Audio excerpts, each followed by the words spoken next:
सभापती महोदय, सन्माननीय सदस्य राजेश्री राठोड यांनी ही बाब नमूद केली।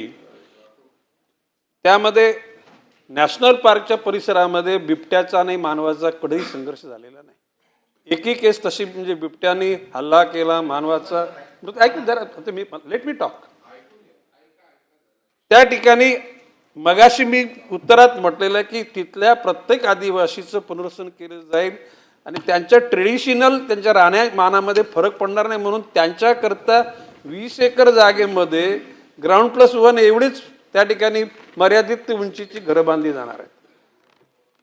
राजेश्री राठोड यांनी नमूद केल्याप्रमाणे कुठल्याही ठिकाणी आदिवासींचे रस्ते रोखले गेले असतील, रेशन त्यांना पुरवठा होत नसेल, फक्त तुम्ही एक पत्र मला द्या गावाचं नाव नमूद करून, कुठल्याही परिस्थितीमध्ये माणसाच्या मूलभूत हक्कावर गदा येणार नाही आपल्या मार्फत मी त्यांना आश्वासित करतो।